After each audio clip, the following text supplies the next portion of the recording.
On a French submarine, the sonar operator suddenly detected an unknown nuclear submarine had appeared nearby. This nuclear submarine's propeller had only 4 blades. The world's only nuclear submarine designed with a 4-blade propeller had been retired. It couldn't possibly be here. So the sonar operator made the wrong judgment that it was a whale. The captain immediately ordered the submarine to surface to the rendezvous point. At this moment, that 4-blade nuclear submarine suddenly sent out an encrypted message. The captain immediately realized their position had been exposed. At this time, on a nearby Iranian patrol ship, an armed helicopter took off, flying to their sea area and lowering sonar equipment into the water, detecting the submarine's position, then dropping several torpedoes. The captain had the crew bring the submarine to the surface, then climbed outside the submarine carrying a rocket launcher, preparing to shoot down the helicopter above.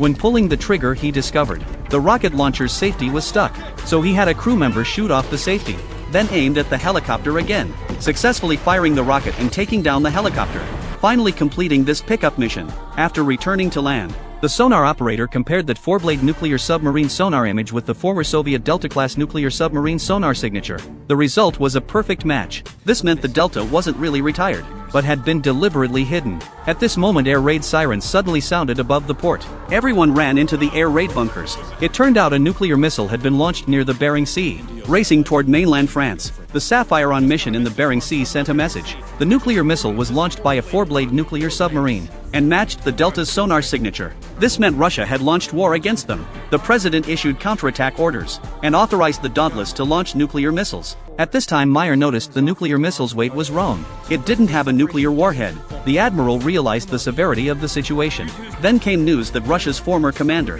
had privately sold the Delta to jihadists in the Morocco region. The jihadists fired a fake nuclear missile at them, just to trigger war between nations. But the president had already issued orders to launch nuclear missiles. The orders couldn't be recalled, even sending cancellation orders to the Dauntless. The captain would only judge the orders as fake messages from the enemy. Now the only way to solve the problem was to use the Titan to completely sink the Dauntless, otherwise triggering nuclear war between nations. The consequences would be unthinkable. So after the admiral got approval from the commander-in-chief, he took Meyer aboard the Titan submarine. The Titan initiated underwater communication request to the Dauntless and prepared to launch an attack. The Dauntless captain didn't know why the Titan appeared here. When preparing to answer the underwater communication request, the deputy captain sternly warned this was launch interference that couldn't be answered. Captain Gran had no choice but to refuse the Titan's communication request and completely shut down the underwater communication system to avoid triggering war. The admiral gave orders to destroy the Dauntless, firing a wire-guided torpedo.